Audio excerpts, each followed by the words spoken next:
Chapter 2 The Boy and the Beast.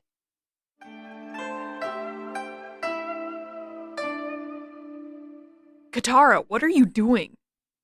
Sokka leapt out of the canoe after her, nearly missing the frozen bank in his hurry.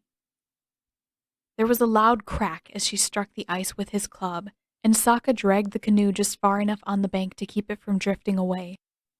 There was an unmistakable shadowy shape inside the frozen globe, something like a person. Katara struck the ice again, and a long, glistening crack spread across the surface.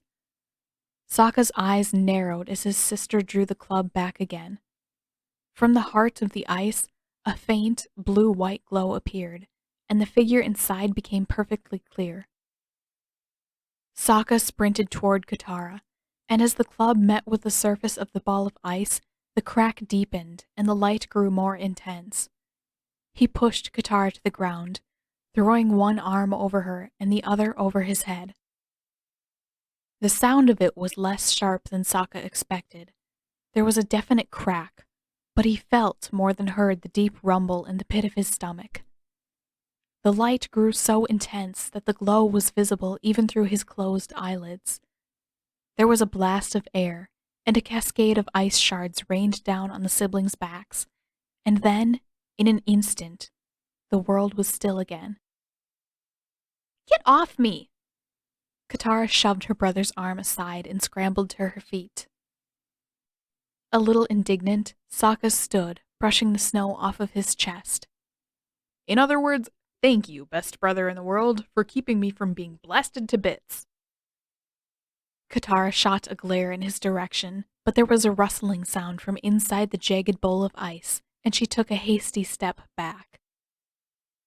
"What is that?" Katara whispered, eyes wide as the glowing shape moved on the opposite side of the ice. "Proof that you need to stop messing around with your stupid magic water," Sokka snapped, but he was already angling himself in front of her, club raised as the figure began to climb. At the crest of the frozen crater, the figure emerged, and Sokka lowered his club a fraction. It was a boy, younger than either Sokka or Katara, and fairly small in both stature and build. The stranger's eyes turned sharply on Katara, blazing with an ominous blue-white light.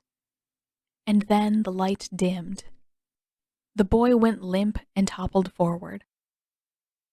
Katara shoved past her brother in time to catch the boy.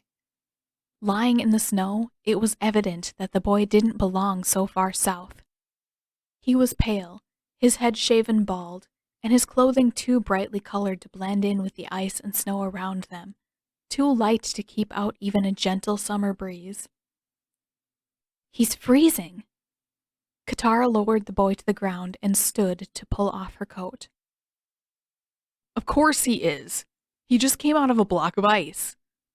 Sokka slung his club onto his back and tried to shove his sister's arm back into her coat. "How is it going to help if you freeze to death too?" Katara ripped her arm free and wrapped the boy in the parka, glaring at Sokka. "I'm not cold. Are you going to help me get him back to camp or not?" Sokka stared down at her, at the strange blue arrows tattooed on the boy's forehead and hands. "But we don't even know who he is." "And that means we should let him die?" Katara stood, glaring at Sokka. She let out a frustrated groan. "Sokka, you are the—" From inside the icy bowl, there was a deep rumbling sound, almost a growl, and both siblings turned toward it in time to see a shadow moving on the other side of the ice, huge and indistinct in shape. "Now will you listen the next time I tell you to leave your magical water alone?" Sokka squeaked, but he scooped up the boy without argument and ran, just a few steps ahead of Katara, back to the canoe. Whatever the creature was, it was massive. As Katara clambered into the canoe and pulled the unconscious stranger onto the bench next to her, the beast let out a roar so loud that Sokka nearly slipped as he pushed the canoe back into the water. Less graceful than usual, he jumped into the boat, landing with a hollow thump in the space between the benches. "Gimme those." Sokka said, reaching for the oars.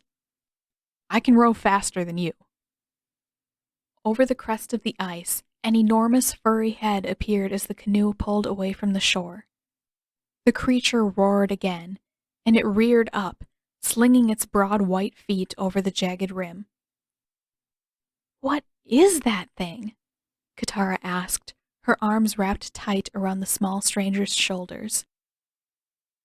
I don't know, Sokka answered, dragging hard on one of the oars to round a tight bend.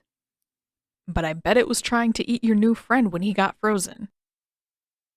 As the canoe drifted out of sight, the creature heaved itself out of the bowl of ice and let out an almost melancholy bellow. Then the canoe slipped through a narrow gap in the ice, and she could see no more.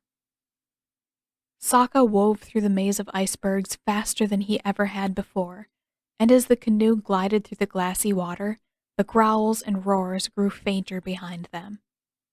It seemed that the beast wasn't giving up on its pursuit, but such a large creature could make very little progress in the tight, twisting channels. By the time they reached the village, Katara had to listen very hard to hear even a faint rumble from the beast. She hopped out of the canoe ahead of her brother to guide the boat onto the shore, and then between the two of them, they carried the strange boy back to their tent. The siblings burst in abruptly enough that Gran didn't have a chance to begin scolding Katara for forgetting, or losing, her coat before the strange boy caught her attention. The old woman's eyes caught the tattoos on the boy's head and hands, and the flash of yellow fabric protruding from beneath Katara's coat. "Bring him here," Gran said quietly, and while she and Katara tended to the boy, Sokka headed back outside. There was a training session to prepare for, and since fishing had taken less of the day than Sokka had expected, he could use the spare time to create a real challenge for his warriors. Granted, none of the boys were over the age of 8, but there was a war going on. Every potential warrior needed training. Sokka was putting the finishing touches on his new practice dummy, a crude mound of snow wielding a stick as a spear, when the massive, furry white beast lumbered into camp. The few women and children who were outside yelled in fright and retreated into their tents, but the creature didn't so much as glance in their direction. It came straight for Sokka.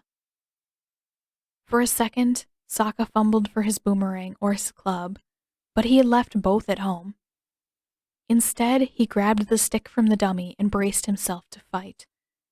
The creature batted the stick aside, came within a foot of Sokka's face, and let out a roar. Then, although the beast was large enough to swallow Sokka whole, it shoved its way past him, knocking the boy into a snowbank as it went. Bewildered, Sokka scrambled back to his feet, brushing the snow off of his clothes as the creature lumbered between the tents, sniffing at the air. Brandishing the stick, he trailed several paces behind it. The clear path that the beast's dragging tail left behind was quieter than the surrounding snow, and Sokka almost convinced himself that the furry beast didn't know that it was being followed. That illusion didn't last long. As it turned a corner, the beast looked straight back at Sokka, and with a grunt, the creature slapped its broad tail against the ground, sending out a gust so strong that it knocked Sokka onto his backside. He yelled in surprise, then clambered back up, covered in snow. Unconcerned, the beast went on, still sniffing. At a slightly greater distance, Sokka continued trailing the beast clear to the other end of the village. There was something on its back, he realized, something large and boat-like. Maybe a saddle. Maybe the creature hadn't been trying to eat the strange boy. Maybe it was... Sokka shuddered at the idea. His pet. At the entrance of the tent, the creature stopped and let out a mournful roar. There was a shuffling sound inside, and Katara poked her head out between the flaps. She shrieked and did her best to close the flaps again, but the creature nosed its way in and sniffed.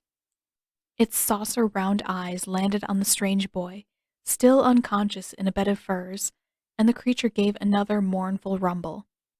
Then, without warning, the beast flopped onto its stomach, sending a spray of snow high into the air. It took a while before the siblings accepted the fact that the creature had no intention either to harm them or to move. After that, nearly half an hour passed before Katara was brave enough to squeeze past the huge face to find her grandmother, while Sokka watched over the boy. When Gran returned and saw the creature, something like recognition flickered in her faded blue eyes. While Sokka and Katara talked over one another, trying to explain how the creature had followed them back from the iceberg, the old woman stroked the beast's ear, and it let out a satisfied rumble. Gran hushed her grandchildren, and the beast turned its head, curious. After that, the creature allowed Sokka to lead it to an open space at the back of the tent, where it settled onto the ground and promptly fell asleep. The boy didn't wake that night, and Gran didn't sleep.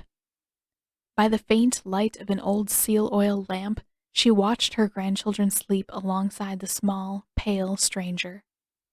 It should have been impossible. The fact that a child had survived being frozen inside of an iceberg was a wonder, but the boy himself was strange. His clothing, all oranges and yellows, his tattoos, and the creature snoring behind the tent, they were all relics of a time long past. Even in her own childhood, sights like the boy and his beast were nothing more than distant memory in the minds of the elders. Sokka snored and rolled onto his side, almost on top of his sister. Katara mumbled something in her sleep and pushed her brother away. And Gran, sitting cross-legged over them, closed her eyes. She knew what her daughter-in-law would have wanted. Kaya had always been something of an optimist. Before the raid that had taken her life, she had been privately planning to find a teacher for Katara in the north. There were enough masters in the world to teach the girl to control water, earth, and fire, even a chance that her family could have kept her safe while she learned. But it was all useless if there were no airbending masters. And so, for years, Gran had resolved that her granddaughter's safety was more important than the chance that an avatar with incomplete training might be able to save the world. But now, impossibly, the boy had appeared. Katara rose with the first light. She seemed disappointed to find the boy still sleeping, but turned her attention quickly to the morning chores. Gran smiled and told Katara that there was every reason to believe that the boy would wake soon. And then, while Sokka snored and Katara helped her grandmother prepare breakfast, the boy stirred. His wide, brown-gray eyes open, and he sat, looking around the tent in astonishment. Katara stared back. Wow! The boy rubbed his eyes and shoved the furs aside. Penguin sledding must not have been such a great idea. Gran gave the boy a severe look. Young man, my grandchildren found you frozen inside of an iceberg. Whatever you were doing was an awful idea.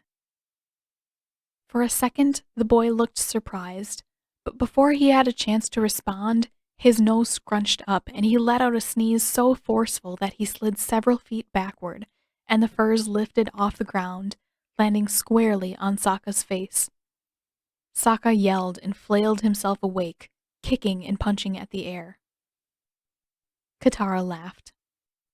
I'm Katara, she told the boy. He smiled back. I'm Aang. Scowling groggily, Sokka sat up just long enough to glare at the newcomer. Great. Just what we needed, another bending freak. And with that, he rolled over and pulled the furs back over his head.